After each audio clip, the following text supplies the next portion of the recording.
The wind off Lake Michigan didn't just blow that evening. It screamed.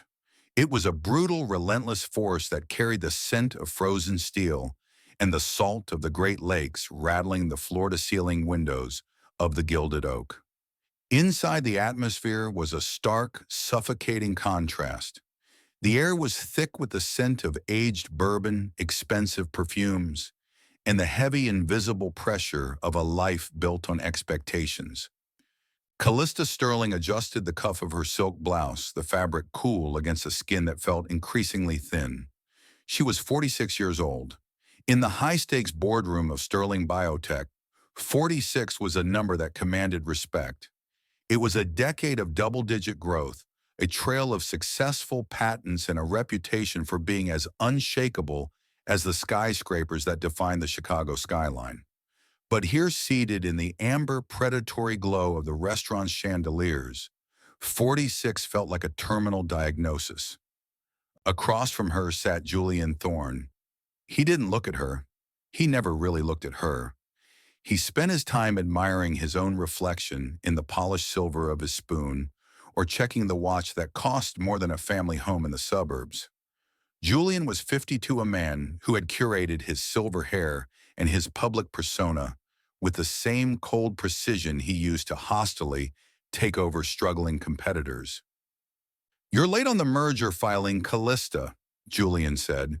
His voice was a dull blade devoid of warmth or even genuine anger. It was simply a statement of her failure. "And your mother tells me you've been skipping the latest round of hormone treatments. Again." Callista's throat tightened, the dry air of the restaurant making it hard to swallow. "Those treatments were for a future that died years ago, Julian. I'm here for a pre-Christmas dinner, not a clinical audit of my biology." Julian finally looked up. His eyes were not the eyes of a suitor. They were the eyes of a liquidator. He leaned back, crossing his arms over his chest, his presence occupying more space than he was entitled to. "Let's be realistic, Callista. We aren't children playing at romance. You are 46. In the social and professional circles we inhabit, a woman of your vintage who hasn't secured an heir is seen as a depreciating asset. You're a liability to the Sterling name. My merger is more than a business deal. It's a life raft. I'm offering you a marriage of convenience to save your reputation before you become nothing more than a lonely footnote in the Chicago Social Register." He didn't produce a ring. He pushed a leather-bound folder across the white linen tablecloth. It was a prenuptial agreement drafted with the cold intent of a surrender treaty. "Sign it," Julian commanded. "I need a manager for my various estates and someone to maintain the Thorne social calendar. I'm not looking for a partner. You should be profoundly grateful I'm still interested in a woman who can no longer provide the one thing a dynasty actually requires." The words landed like lead weights in a quiet pond. The soft clinking of silverware at the surrounding tables seemed to vanish, replaced by a vacuum of silence. Callista felt the heat of 1,000 invisible eyes on her.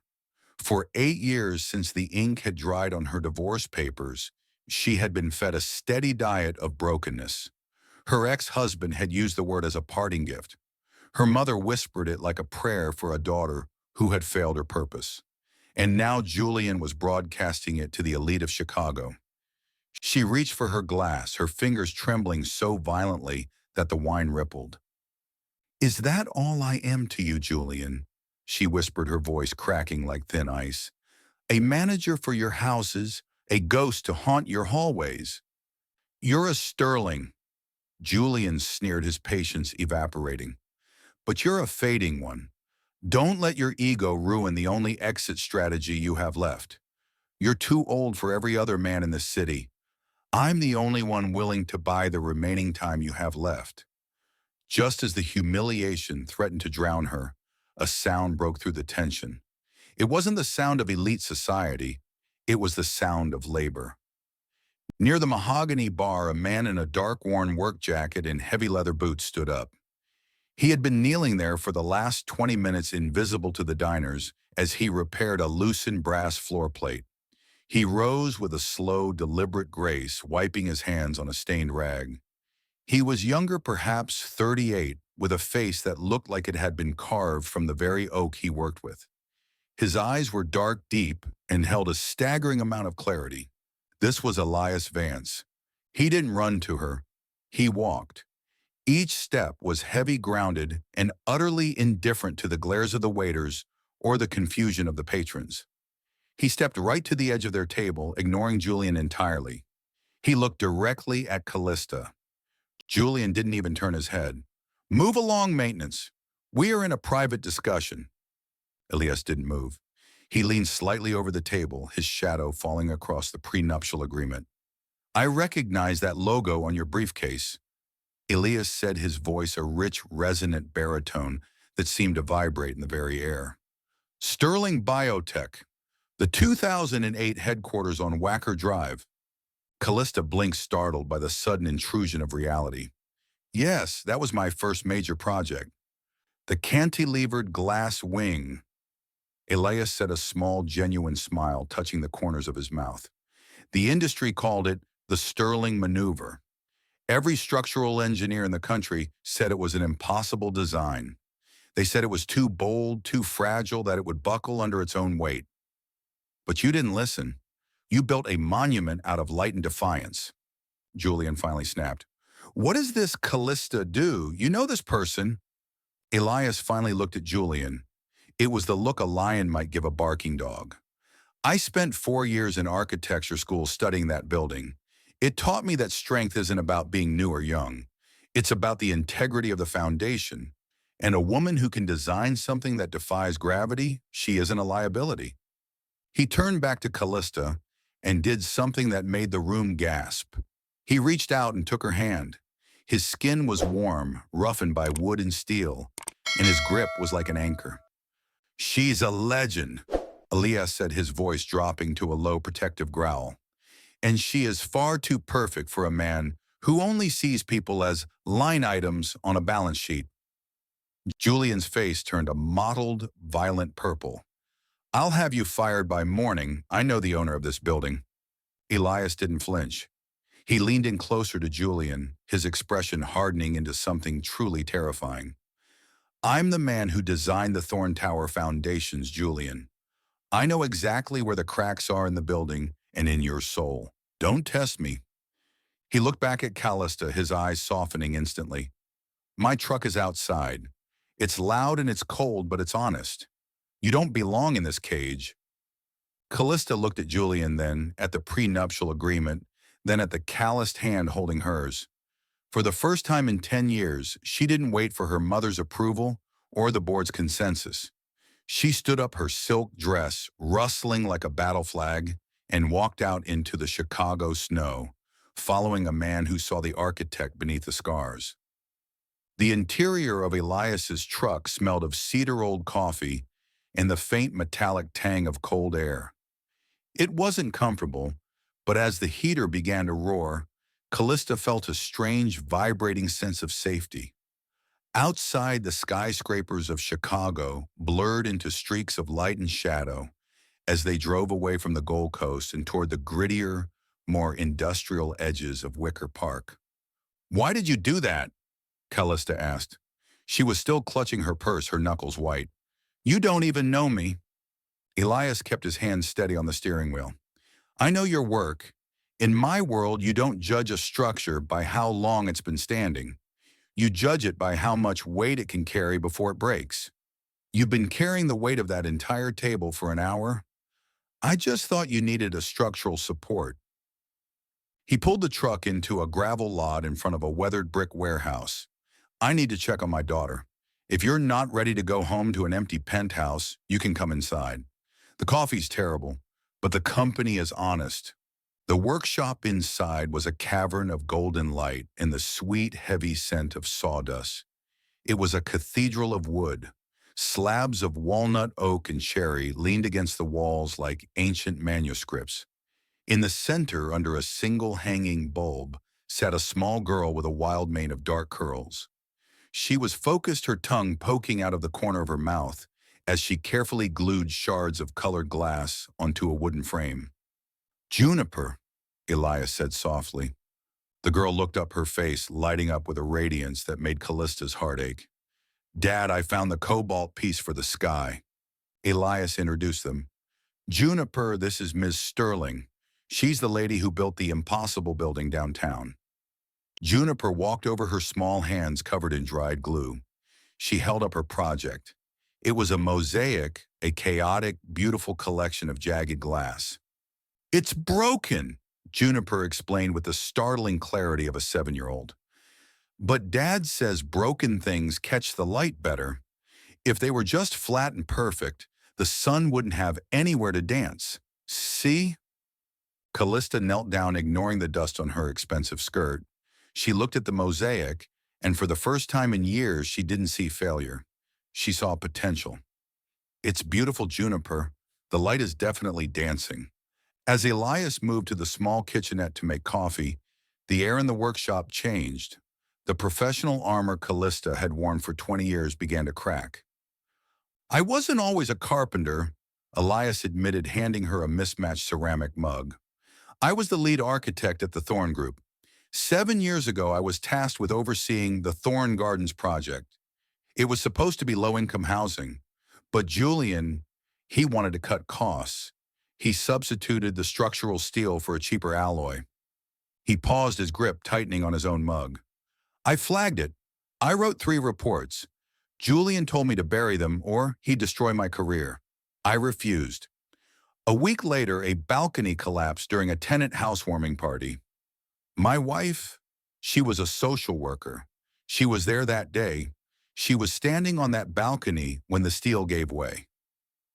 The silence that followed was absolute, save for the hum of the heater and the soft scratching of Juniper's glue bottle. He didn't just kill her, Elias whispered. He used his connections to frame me for the oversight. He took my license. He took my name. I took Juniper and I ran into the wood. Wood doesn't lie. Wood tells you when it's going to break. Callista reached out her hand, finding the rough, scarred surface of a nearby workbench. He's doing it again, Elias. He's trying to absorb Sterling Biotech because he needs our clean safety records to mask his past.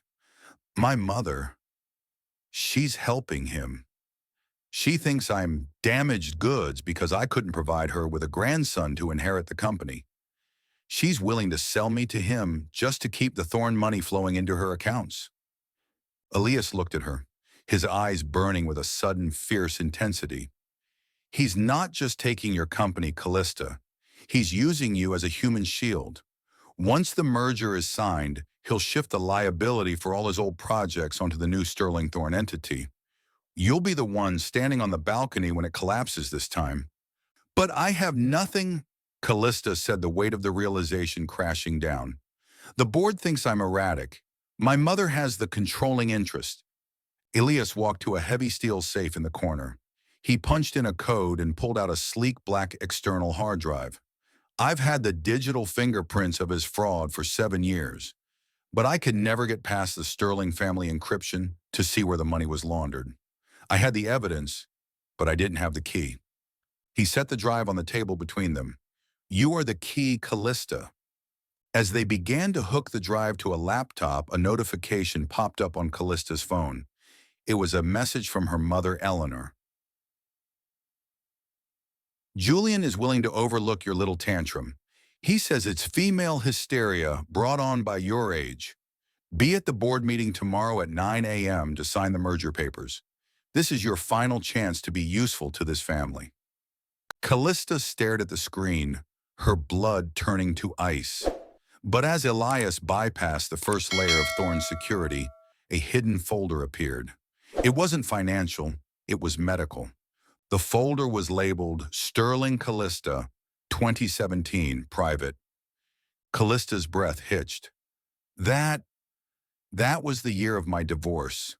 Why does Julian have my medical files? They opened the folder. Inside was a lab report from 8 years ago, the very report that had ended her marriage. For 8 years, Callista had lived with the shame of being the reason her husband left. She had been told her eggs were non-viable, that her body was a barren field. But the original document on the screen said something different. Patient Callista Sterling, Result optimal fertility. No abnormalities found. Directly underneath was a second report, one she had never seen. Patient ex-husband's name. Result zero motility. Permanent sterility. And at the bottom of the page, a digital note from Julian Thorne to Callista's mother. The doctor has been paid. Callista will believe she is the one who is broken. Her husband will believe it's her fault. She'll be vulnerable and isolated. We'll have her under control within the year. The mug in Callista's hand shattered as it hit the floor. She didn't cry. The pain was too deep for tears. It was a cold, crystalline fury that radiated from her bones. They had stolen her motherhood. They had stolen her self-worth. They had gaslighted her for nearly a decade, all for the sake of a corporate merger. They didn't just lie, she whispered, her voice a jagged edge. They hunted me. Elias stood up and walked around the table. He didn't say it would be okay. He didn't offer empty platitudes. He simply took her face in his large, scarred hands and looked into her eyes. They thought they were breaking a woman. Elias said, his voice a low, terrifying promise of retribution. But they were just sharpening a blade. Tomorrow we go to that board meeting, and we don't go to sign. We go to demolish. The Sterling Biotech boardroom was a temple of chrome-white marble and chilling silence. On the 34th floor, the sun struggling through the Chicago smog didn't bring warmth. It only highlighted the dust motes dancing in the cold, filtered air. Julian Thorne sat at the head of the massive mahogany table, the king of a mountain built on secrets. To his right sat Eleanor Sterling, her spine as rigid as a frozen branch, her eyes fixed on the door, with a mixture of impatience and dread. Surrounding Chung La Moy Hatan, Vien Hoi Jong Quan Tri Nhang Nangoy, Jan Ong Macvest, Sham Nhung Nangoy Nhinde Gioi, Quan Hung Kon, Sova Bio Jo Tang Trong, Huan Ton Mo Quang Truok Gai Gia Kualin, Hon Kon Nangoy. She's late. Eleanor hissed, her voice a sharp contrast to the soft hum of the air conditioning. She checked her watch, a Cartier tank, a gift from Julian. It's 9:07 a.m. She is deliberately testing my patience. Julian didn't look up from his tablet. Relax, Eleanor. A bird can flutter its wings all at once, but it still knows where the cage is. She'll be here. She has spent 10 years being a disappointment. She won't risk being an outcast. The heavy oak doors didn't just open, they were thrown back. Callista Sterling didn't walk into the room. She took possession of it. She was no longer the woman in the silk blouse who trembled at a dinner table. She wore a suit of midnight black, tailored to an edge so sharp it looked like armor. Her hair, usually kept in soft, approvable waves, was pulled back into a sleek, severe bun. Her eyes weren't searching for approval, they were searching for targets. And behind her, walking with the quiet, predatory confidence of a man who had survived the worst, was Elias Vance. He wore a dark suit that felt restrictive on his broad shoulders, but his presence was an anchor of raw masculine power in a room full of manufactured status. Callista, Eleanor stood up, her voice a mixture of shock and outrage. What is the meaning of this? And who is this employee? This is a closed session for the merger signing. Callista didn't sit. She walked to the opposite end of the table, facing Julian directly. She placed a sleek black external hard drive onto the polished wood. The merger isn't happening, Mother, Callista said. Her voice was steady, a low, resonant bell that seemed to vibrate the very glass of the windows. In fact, the only thing being signed today is a series of arrest warrants. Julian laughed, a dry, hollow sound. Callista, dear, I know you're upset about our frank conversation at dinner. But this theatrical display, it's beneath you. Sit down, sign the papers, and let's get on with our lives. My life has been a lie for 8 years, Julian, Callista said, her gaze never wavering. A lie constructed by a man too weak to admit his own failings, and a mother too greedy to care about her daughter's heart. She tapped a command on her phone. The massive 100-inch screen behind her flickered to life. The first image wasn't a financial ledger, it was a medical document. The room went silent. The board members leaned forward, their brows furrowing as they read the bold red stamped words. Lab report altered. 8 years ago, I was told I was broken. Callista's voice was a jagged edge of ice. I was told I was the reason my marriage failed. I spent nearly a decade in a prison of my own perceived inadequacy, believing I was less than because I couldn't provide an heir for the Sterling name. She swiped the screen. The original lab report appeared side by side with the forged one.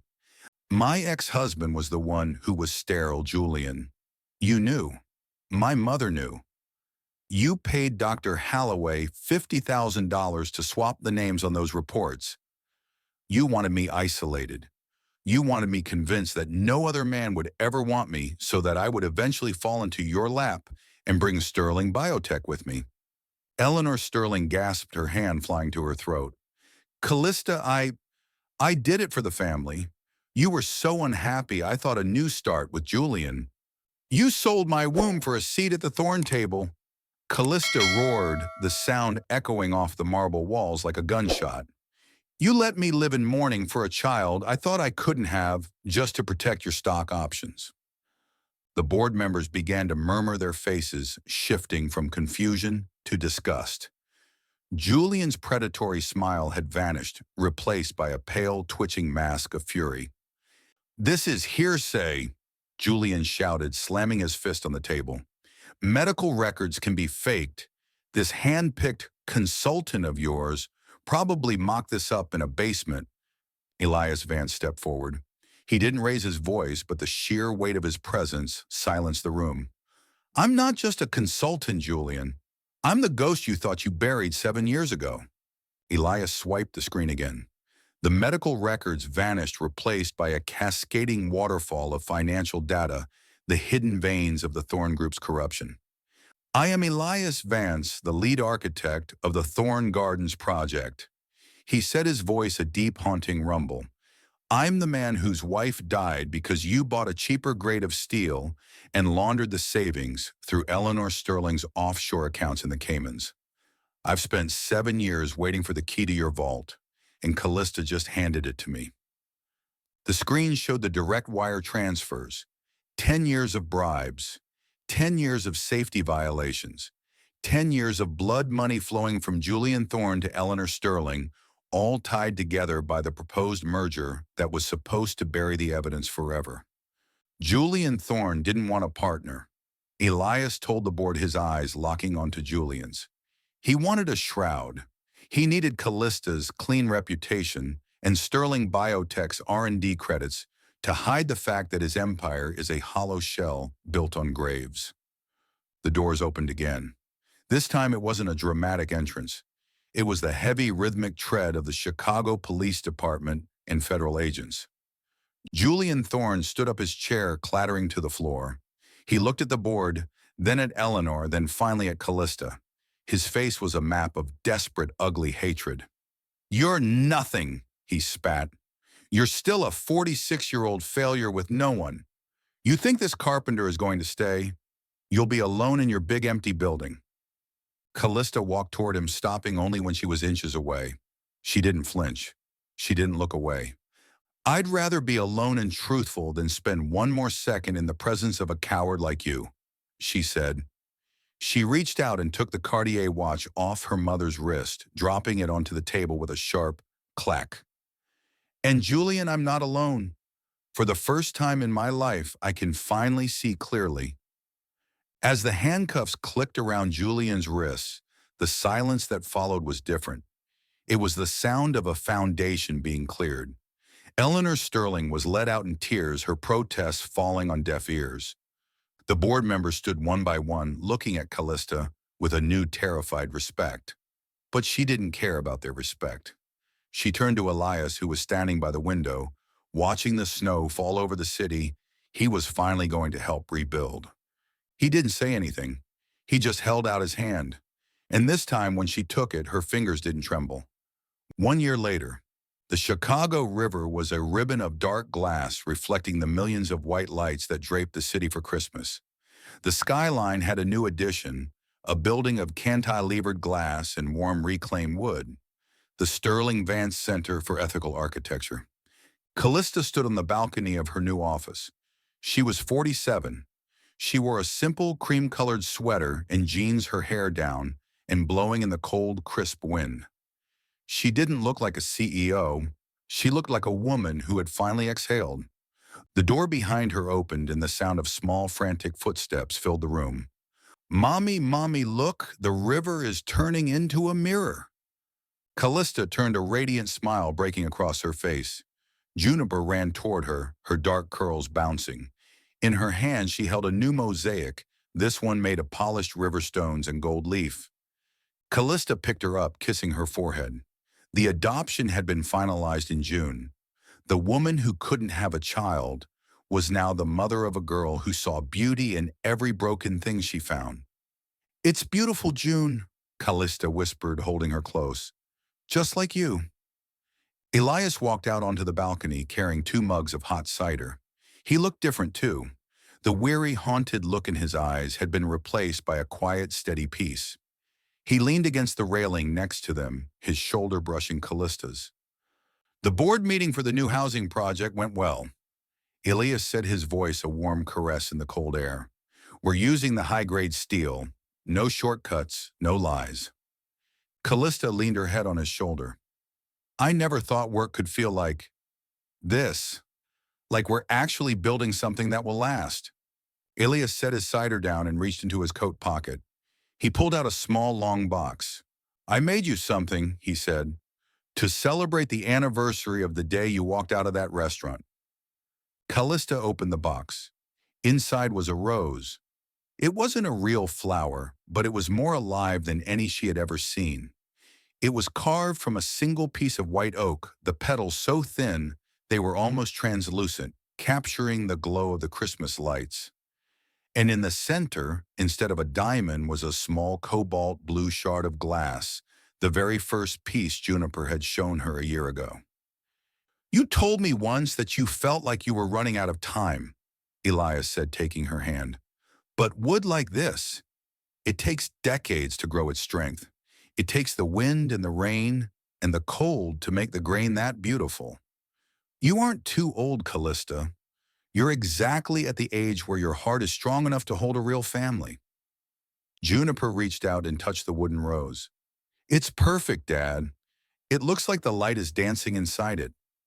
Callista felt the tears prick at her eyes, but they weren't tears of pain. They were tears of a woman who had finally found her foundation. "I used to think I needed to be fixed," Callista said, looking from the rose to the man she loved, and then to the daughter she had chosen. "But I realized that the cracks are where the light gets in, and I've never been more grateful for the light." Elias pulled her closer, his arms a fortress of warmth against the Chicago winter. "We're not broken, Callista. We're just mosaics, and we're exactly who we're supposed to be." As the snow began to fall again, coating the city in a fresh, clean blanket of white, the 3 of them stood together on the balcony. Below them, the city hummed with life, but in their small circle of light, there was only peace. Callista Sterling was 47 years old. She was an architect, a mother, and a woman loved for every scar she carried. She wasn't a liability. She was a masterpiece. And as the clock struck midnight, she realized that the best part of her story wasn't the ending. It was the fact that finally she was the one holding the pen.